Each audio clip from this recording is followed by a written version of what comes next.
overseeing 2 Rayman games, Michel Ancel would direct a new venture, which would become one of the most beloved, yet overlooked games of the 6th generation. Beyond Good and Evil would boast an excellent narrative, top-tier presentation, and plenty of engaging moments, along with an engrossing, unique world to explore. Undercut only by some mechanical missteps and technical foibles, they're not enough to spoil an otherwise great adventure which sits neatly between the likes of Ico and Zelda. In the year 2435, the Hillis are under constant attack from an alien force known as the Doms. Jade is a photojournalist who, along with guardian Uncle Page, care for orphans in a lighthouse. But with money becoming an ever more elusive commodity, Jade begins to undertake several jobs in order to keep the protective shields running. Soon, she becomes wrapped up in a conspiracy, changing her perception on these alien attacks. It's a well-told narrative with some smart twists, buoyed by excellent voice acting and a surprisingly adept writing. There's a direction to the story which feels rather special for its 2003 release. The setting is also a standout.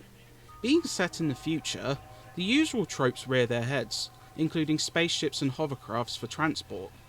But there's a few cool, stylish touches which give a distinct feeling to this setting, such as the architecture with a European flair to more traditional components such as email and camera photography.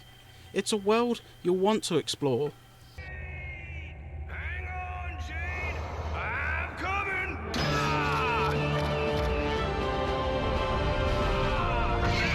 Free yourself, Jade! I'll create a diversion! Beyond Good and Evil's mechanics cast a wide net. Generally, you'll explore the land in a third-person perspective. You will engage in combat, explore several areas while solving light puzzles, and photograph evidence to gain support from outside sources. Jade comes equipped with a staff, allowing you to strike, charge a powered attack, and dodge. It's fairly straightforward, but suffers from a tight camera, aggravated further by a letterbox screen, and an occasionally uneven lock-on system, which leaves crowded fights feeling cumbersome and sometimes frustrating. Exploration is generally more forgiving, with few moments of aimless wandering required. You will also often be paired with an AI partner, who can be commanded to assist, such as Paige performing a super stomp to stun enemies and allow Jade to send them flying in a chosen direction. Their AI is rather good, bar some odd moments where they become stuck in the environment, forcing backtracking to correct them.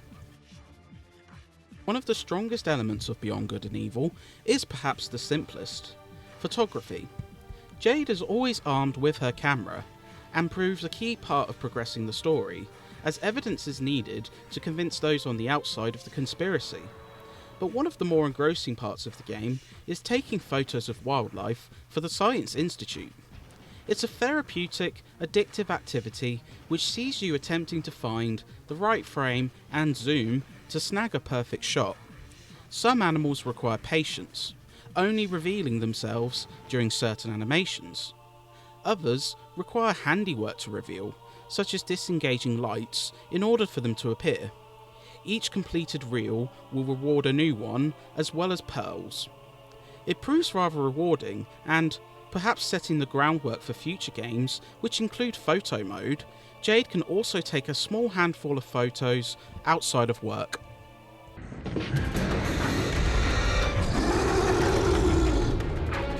Hang on, Jade! Jet boots attack! Jade, need help! Travelling between locations benefits from the awesome hovercraft, which allows you to boost, shoot, and acquire upgrades such as jumping. Much like Zelda, you'll often find progress requires special upgrades to both Jade and the craft, giving a rewarding sensation when you open up more of the map. The main source of both currency and replay value is pearls. These serve as your key to upgrading the hovercraft via Mamago's Garage. You can earn pearls in a variety of ways. Main story missions often have them strewn around their level, both mandatory and optionally. Side areas also reward pearls, including looter caverns, which require you to chase down thieves, explorable optional dungeons, and merchants who sometimes sell pearls for a price. With 88 in the game in total, there's a decent amount of gameplay to be found, with several mandatory to progress the story, but a handful left over after, leaving your time close to 15 hours. With other minigames, such as a pallet game, which forces you to repel the opposing pallets while sending all of yours into their goal, also rewarding pearls, they're fun to collect. With other upgrades for health and damage output, there's a lot to seek out. Beyond Good and Evil boasts fantastic presentation, but at a price. Characters look expressive and detailed, especially during cutscenes, lending the story a more realistic touch.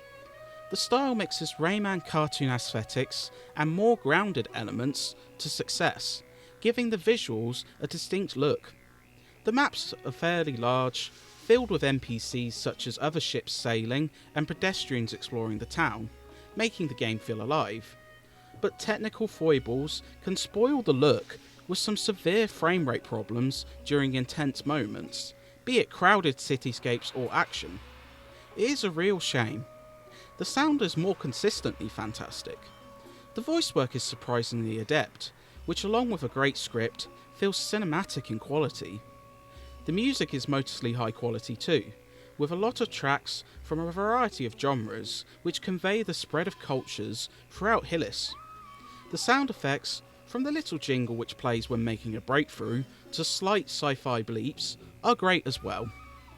Beyond Good and Evil, despite some flaws, is a great game that feels distinctive amongst the 6th generation's vast library.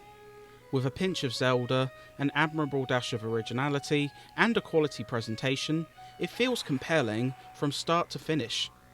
Only spoiled by some technical hiccups, it's not enough to diminish the exploration, suspense, and engrossing story. While perhaps a touch slow for those wanting an all-action adventure, anyone looking to find something a little different should check out Beyond Good and Evil.